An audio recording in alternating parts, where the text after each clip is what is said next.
ಮಾಡಿಕೊಂಡ್ರೆ ಆ ಒಣಗಿದ ಕಟ್ಟಿಗೆಯಂಥ ಮನುಷ್ಯ ಕೂಡ ಮತ್ತೆ ಪುಟಿದ ಮೇಲೆ ಏಳಲಿಕ್ಕೆ ಬರುತ್ತೆ.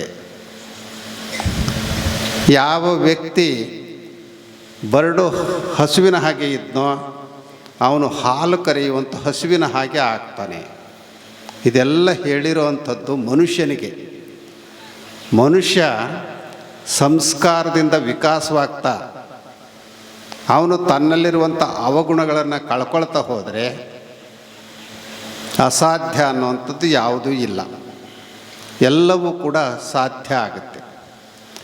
ಉದಾಹರಣೆಗೆ ಈ ಕ್ಷೇತ್ರದಲ್ಲಿ ಹುಟ್ಟಿದಂಥ ಸ್ವಾಮೀಜಿಯವರ ಪರಿಚಯ ಬಹುಶಃ ಇಲ್ಲಿಯ ಜನರಿಗೆ ತುಂಬ ವಿರಳವಾಗಿತ್ತು. ಆದರೆ ಶಿವಯೋಗಿ ದೇವರು ಇಲ್ಲಿ ಬಂದ ನಂತರ ಜನರಲ್ಲಿ ಒಂದು ಜಾಗೃತಿಯನ್ನು ಮೂಡಿಸಿದರು. ಕೊರಡು ಕೊನರುವ ಹಾಗೆ ಮಾಡಿದರು, ಬರಡು ಹಯನ ಕರೆಯುವ ಹಾಗೆ ಮಾಡಿದರು, ವಿಷ ಅಮೃತವಾಗುವ ಹಾಗೆ ಮಾಡಿದರು.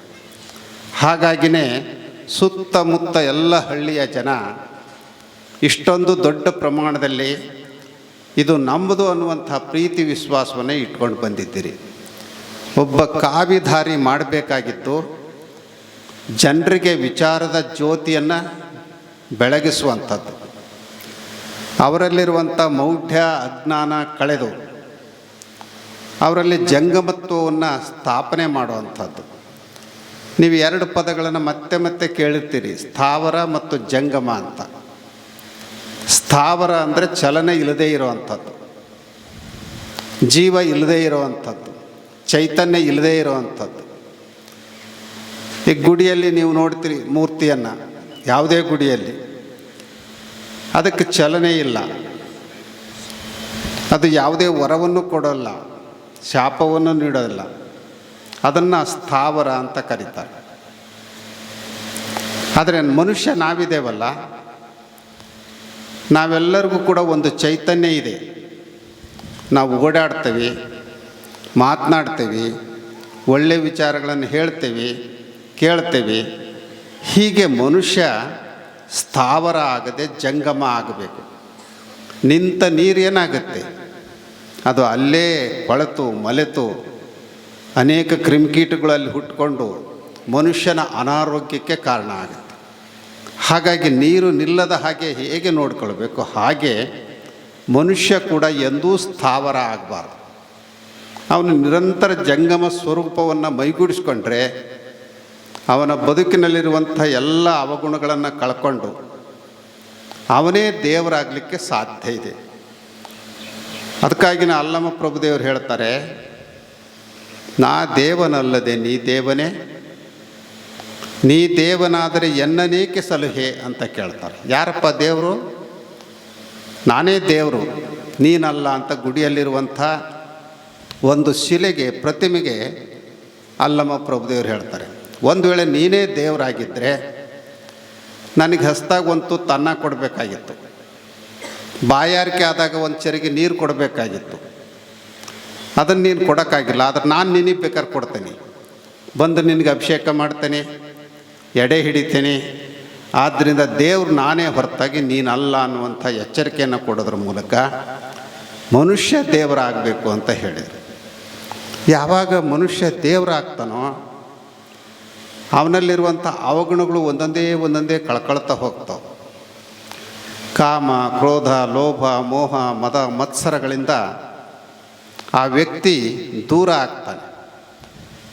ಆಗ ಅವನೇ ನಿಜವಾದಂಥ ಶರಣ ಆಗ್ತಾನೆ, ಸಂತ ಆಗ್ತಾನೆ, ಸ್ವಾಮಿ ಆಗ್ತಾನೆ. ಮೊನ್ನೆ ಒಬ್ಬರು ಸ್ವಾಮೀಜಿಯವರು ಹೇಳ್ತಾ ಇದ್ದರು, ಸ್ವಂತ ಸಂತ ಅಂತ. ಸ್ವಂತ ಸ ಅಕ್ಷರಕ್ಕೆ ಒತ್ತು ಕೊಟ್ಟರೆ ಅದು ಸ್ವಂತ ಆಗುತ್ತೆ. ಆ ಒತ್ತನ್ನು ತೆಗೆದ್ರೆ ಏನಾಗುತ್ತೆ? ಸಂತ ಆಗುತ್ತೆ. ಯಾವನು ಸ್ವಂತ ಅನ್ನುವಂಥ ಭಾವನೆಯನ್ನು ಇಟ್ಕೊಳ್ತಾನೋ ಅವನು ಸಂತ ಆಗಲ್ಲ. ಸಂತ ಆಗಬೇಕು ಅಂದರೆ ಆ ಸ್ವಂತಿಕೆಯ ಭಾವನೆಯಿಂದ ದೂರ ನಿಂತು ಎಲ್ಲರೂ ನಮ್ಮವರು ಅನ್ನುವಂಥ ವಿಶಾಲ ಮನೋಭಾವನೆಯನ್ನು ಬೆಳೆಸ್ಕೊಂಡಾಗ ಅವನು ಸಂತ ಆಗ್ತಾನಂತೆ. ನೋಡಿ, ನೀವು ಕೂಡ ಸಂತರಾಗ್ಬೋದು, ಬೇರೆಯವರು ಕೂಡ ಸಂತರಾಗ್ಬೋದು. ಅದು ಕೇವಲ ಕಾವಿ ಧರಿಸುವ ಮೂಲಕ ಅಲ್ಲ, ಮಠ ಕಟ್ಟುವ ಮೂಲಕ ಅಲ್ಲ, ಅಥವಾ ಉಪದೇಶ ಮಾಡುವ ಮೂಲಕ ಅಲ್ಲ, ತನ್ನ ಸ್ವಂತಿಕೆಯನ್ನು ಕಳ್ಕೊಂಡಾಗ, ತನ್ನಲ್ಲಿರುವಂಥ ಕಾಮ, ಕ್ರೋಧ, ಲೋಭ, ಮೋಹ, ಮದಮತ್ಸರಗಳಿಂದ ಮುಕ್ತನಾದಾಗ ಅವನೇ ನಿಜವಾದಂಥ ಸಂತ ಆಗಲಿಕ್ಕೆ ಸಾಧ್ಯ ಆಗುತ್ತೆ. ಹಾಗಾಗಿನೇ ಬಸವಣ್ಣವರು ಒಂದು ಕಡೆ ಹೇಳ್ತಾರೆ, ನಡೆಯಲರಿಯದೆ ನುಡಿಯಲರಿಯದೆ ಲಿಂಗವ ಪೂಜಿಸಿ ಫಲವೇನು. ಅವರ ಸುಖವೆನ್ನ ಸುಖ, ಅವರ ದುಃಖವೆನ್ನ ದುಃಖ, ಕೂಡಲ ಸಂಗನ ಶರಣರ ಮನನೊಂದಡೆ ಆನು ಬೆಂದೆನಯ್ಯ. ಬಹಳ ಅರ್ಥಪೂರ್ಣವಾದಂಥ ಒಂದು ವಚನ. ಆ ವಚನದಲ್ಲಿ ಅವ್ರು ಹೇಳೋದನ್ನು ನೀವು ಗಮನಿಸಬೇಕು. ನಡೆಯಲರಿಯದೆ ನುಡಿಯಲರಿಯದೆ ಲಿಂಗವ ಪೂಜಿಸಿ ಫಲವೇನು. ನಾವೆಲ್ಲ ಕೈಯಲ್ಲಿ ಇಷ್ಟಲಿಂಗವನ್ನು ಇಟ್ಕೊಂಡು ಪೂಜೆ ಮಾಡ್ತಾ ಇರ್ತೀವಿ. ಬೆಳಗ್ಗೆ ಎದ್ದ ಪೂಜೆ ಮಾಡ್ತೀವಿ, ಮಧ್ಯಾಹ್ನ ಪೂಜೆ ಮಾಡ್ತೀವಿ, ರಾತ್ರಿ ಪೂಜೆ ಮಾಡ್ತೀವಿ, ಗಂಟೆಗಟ್ಟಲೆ ಪೂಜೆ ಮಾಡಿದ್ದೆ. ಆದರೆ ಆ ಪೂಜೆ ಮಾಡುವಾಗ ನನ್ನ ಮನೋಭಾವ ಹೇಗಿರಬೇಕು? ನಡೆಯಲರಿಯದೆ ನುಡಿಯಲರಿಯದೆ, ಒಳ್ಳೆಯ ಮಾತಾಡದೇ ಇದ್ದರೆ, ಒಳ್ಳೆಯ ನಡವಳಿಕೆಗಳು ಇಲ್ಲದೇ ಇದ್ದರೆ, ಮಾತಿಗೆ ಅನುಗುಣವಾಗಿ ಬದುಕಿಲ್ಲದೆ ಇದ್ದರೆ, ನೀನು ಎಷ್ಟು ಪೂಜೆ ಮಾಡಿದರೂ ಕೂಡ ಹೊಳೆಯಲ್ಲಿ ಹುಣಸೆ ಹಣ್ಣು ಕದಡಿದ ಹಾಗೆ ವ್ಯರ್ಥ ಆಗುತ್ತೆ. ಅದು ವ್ಯರ್ಥ ಆಗಬಾರ್ದು ಅಂದರೆ ನಡೆ ಮತ್ತು ನುಡಿ ಇವುಗಳ ನಡುವೆ ಅಂತರ ಇಲ್ಲದ ಹಾಗೆ ಬದುಕನ್ನು ಗಟ್ಟಿಗೊಳಿಸ್ಕೊಳ್ತಾ ಹೋಗಬೇಕು. ಮುಂದೆ ಹೇಳೋ ಮಾತು ಇನ್ನೂ ಸುಂದರವಾಗಿದೆ. ಅವರ ಸುಖವೆನ್ನ ಸುಖ, ಅವರ ದುಃಖವೆನ್ನ ದುಃಖ. ಅವರು ಅಂದರೆ ಯಾರು? ನೀವೆಲ್ಲರೂ ಅವರು ಅಂತಾನೆ. ನಿಮ್ಮ ಸುಖ ಇದೆಯಲ್ಲ ಅದು ನಮ್ಮ ಸುಖ, ನಿಮ್ಮ ದುಃಖ ಇದೆಯಲ್ಲ ಅದು ನಮ್ಮ ದುಃಖ. ಈ ರೀತಿ ನಾವು ಭಾವನೆಯನ್ನು ಮಾಡಿಕೊಂಡ್ರೆ ಆಗ ಲಿಂಗ ಪೂಜೆ ಮಾಡಿದ್ದು ಸಾರ್ಥಕ ಆಗುತ್ತೆ. ಕೊನೆಗೆ ಅವ್ರು ಹೇಳೋ ಮಾತು, ಕೂಡಲ ಸಂಗನ ಶರಣರ ಮನನೊಂದಡೆ ಆನು ಬೆಂದೆನಯ್ಯ. ಯಾರು ಸಾತ್ವಿಕರಿರ್ತಾರೋ, ಸಜ್ಜನರಿರ್ತಾರೋ, ಶರಣರಿರ್ತಾರೋ ಅವರ ಮನಸ್ಸಿಗೆ ನೋವಾಗುವ ಹಾಗೆ ನಡ್ಕೊಂಡ್ರೆ ನಾನೇ ಬೆಂದು ಹೋಗ್ತೀನಿ ಅಂತ ಹೇಳ್ತಾರೆ. ಅಂದರೆ ಒಳ್ಳೆಯವರನ್ನು ಯಾವಾಗಲೂ ಕೂಡ ಆರಾಧಿಸಬೇಕು, ಪೂಜೆ ಮಾಡಬೇಕು ಅನ್ನೋ ಅರ್ಥ. ಪೂಜೆ ಮಾಡೋದು ಅಂದರೆ ಗಂಟೆ ಚಾಕ್ಟಿ ಬಾರಿಸೋದಲ್ಲ, ಅವರ ತತ್ವ ಸಿದ್ಧಾಂತಗಳನ್ನು ನಿಮ್ಮ ಬದುಕಿನಲ್ಲಿ ಅಳವಡಿಸ್ಕೊಳ್ಳುವಂಥದ್ದು. ನಿಮಗೆಲ್ಲ ಗೊತ್ತಿದೆ, ಇವತ್ತು ಡಾಕ್ಟರ್ ಅಂಬೇಡ್ಕರ್ ಅವರ ಜನ್ಮದಿನ ಕೂಡ ಹೌದು. ಡಾಕ್ಟರ್ ಅಂಬೇಡ್ಕರ್ ಅವರು ಭಾರತಕ್ಕೆ ಸಂವಿಧಾನವನ್ನು ಕೊಟ್ಟಂಥ ಬಹಳ ಶ್ರೇಷ್ಠ ವ್ಯಕ್ತಿ. ಅವರು ಪದೇ ಪದೇ ಹೇಳ್ತಾ ಇದ್ದಂಥ ಒಂದು ಮಾತು, ಶಿಕ್ಷಣ, ಸಂಘಟನೆ ಮತ್ತು ಹೋರಾಟ ಇವು ಮೂರು ಇದ್ದಾಗ ಮಾತ್ರ ವ್ಯಕ್ತಿ ವಿಕಾಸ ಆಗಲಿಕ್ಕೆ ಸಾಧ್ಯ ಆಗುತ್ತೆ. ಒಂದೊಂದೇ ಮಾತನ್ನು ನೀವು ಗಮನಿಸ್ರಿ. ಶಿಕ್ಷಣ, ಆ ಶಿಕ್ಷಣ ಏನು ಮಾಡುತ್ತೆ ಅಂದರೆ ನಮ್ಮನ್ನು ಸುಸಂಸ್ಕೃತ ವ್ಯಕ್ತಿಗಳನ್ನಾಗಿ ಮಾಡಬೇಕು.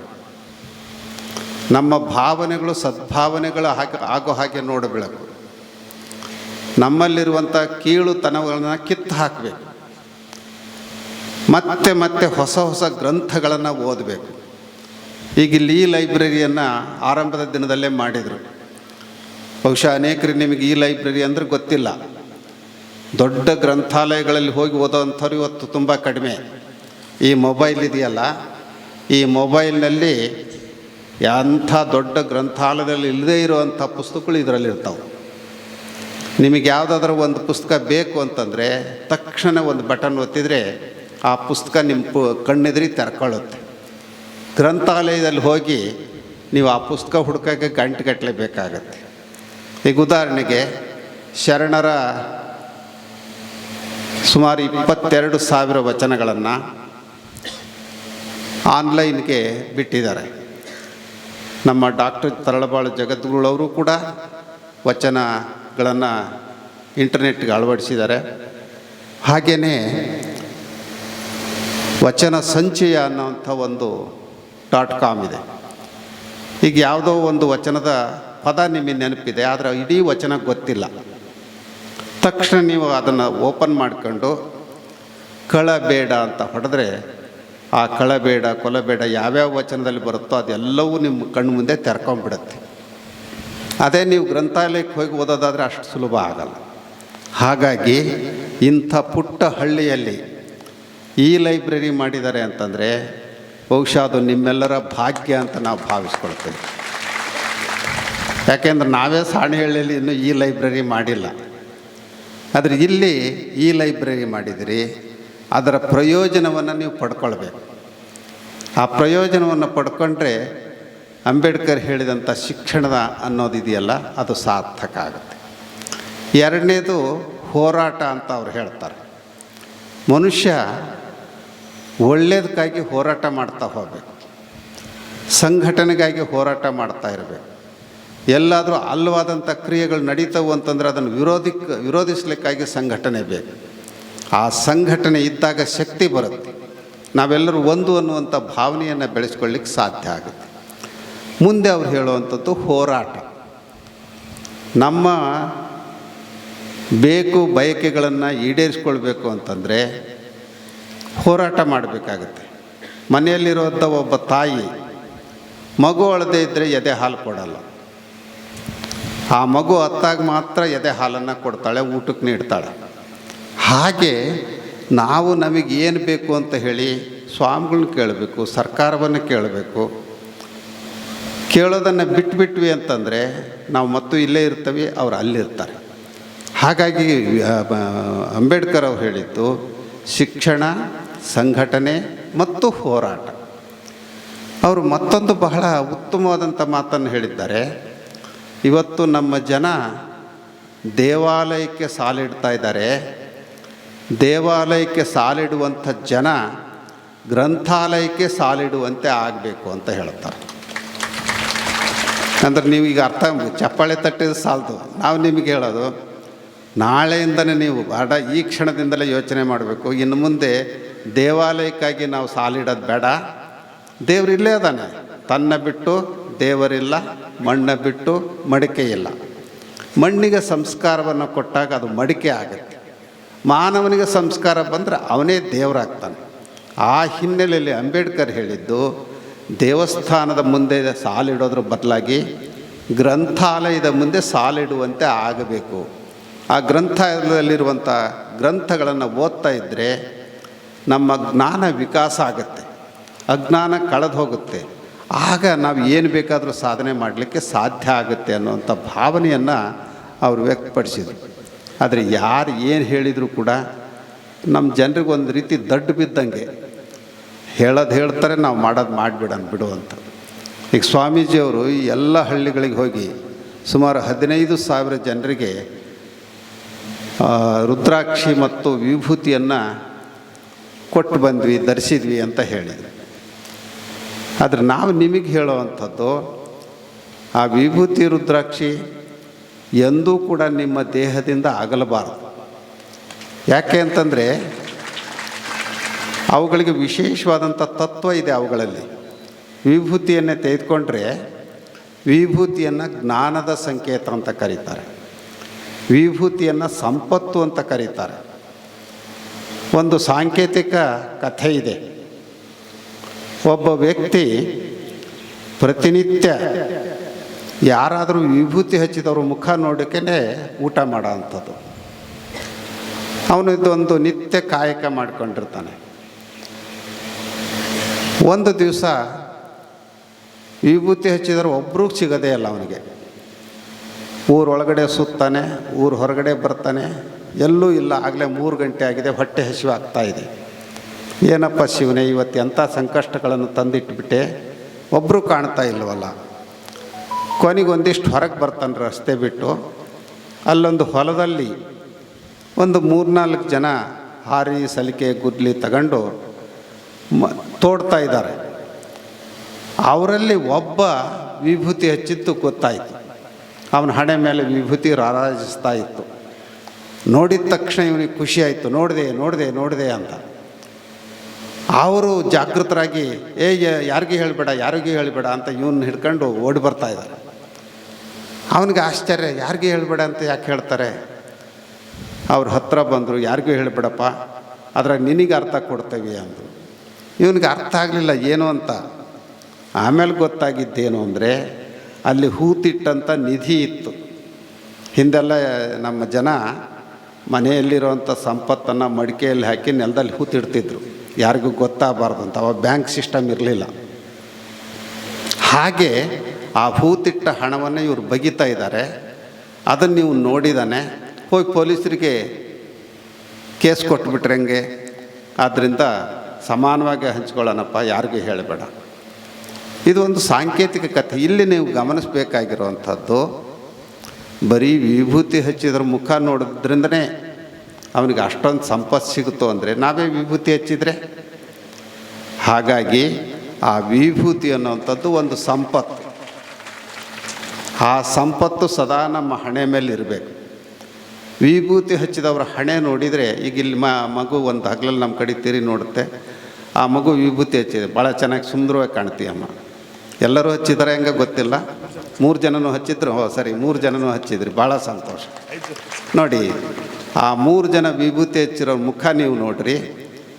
ನೀವು ಅಕ್ಕಪಕ್ಕದಲ್ಲಿ ಕುಂತವ್ರ ಮುಖ ವಿಭೂತಿ ಹಚ್ಚಿಲ್ಲ, ಅವ್ರ ಮುಖನೂ ನೋಡ್ರಿ, ಏನು ವ್ಯತ್ಯಾಸ ಅಂತ ನಿಮಗೆ ಗೊತ್ತಾಗುತ್ತೆ. ಆ ಮುಖದಲ್ಲಿ ಒಂದು ಕಳೆ ಇರುತ್ತೆ, ಒಂದು ತೇಜಸ್ಸು ಇರುತ್ತೆ, ಒಂದು ಲಕ್ಷಣ ಇರುತ್ತೆ. ಹಾಗಾಗಿ ಮೊದಲು ನೀವು ವಿಭೂತಿ ಹಚ್ಚೋದನ್ನು ರೂಢಿಸ್ಕೊಳ್ರಿ. ವಿಭೂತಿ ಯಾವುದೇ ಧರ್ಮದ ಸಂಕೇತ ಅಂತ ನೀವು ಭಾವಿಸ್ಕೊಳ್ಬೇಡಿ. ಮುಸ್ಲಿಮರು ವಿಭೂತಿ ಹಚ್ಕೊಳ್ಬೋದು, ಕ್ರಿಶ್ಚಿಯನ್ರು ವಿಭೂತಿ ಹಚ್ಕೊಳ್ಬೋದು, ಕುಂಬಾರರು ವಿಭೂತಿ ಹಚ್ಕೊಳ್ಬೋದು, ಕುರುಬರು ಹಚ್ಕೊಳ್ಬೋದು. ಮನುಷ್ಯ ಅಂತಾನೆ ಯಾರತಾನ ಅವನ್ನೆಲ್ಲರೂ ವಿಭೂತಿ ಹಚ್ಕೊ. ಯಾಕೆಂದರೆ ಸಂಪತ್ತು ಯಾರಿಗೆ ಬೇಡ? ಸಂಪತ್ತು ಬೇಡ ಅನ್ನೋದು ಜಗತ್ತಿನಲ್ಲಿ ಯಾರಾದರೂ ಇದ್ದಾರೆ? ಬೇಕಾದಷ್ಟು ಜನ ಇನ್ಯಾವುದೋ ಬೇಡ ಅಂತ ಹೇಳ್ಬೋದು, ಆದರೆ ಸಂಪತ್ತು ಬೇಡ ಅಂತ ಹೇಳಲ್ಲ. ಹಾಗೆ ಈ ವಿಭೂತಿ ಅನ್ನುವಂಥದ್ದು ಒಂದು ಸಂಪತ್ತು. ಅದನ್ನು ಸದಾ ನಮ್ಮ ಹಣೆ ಮೇಲೆ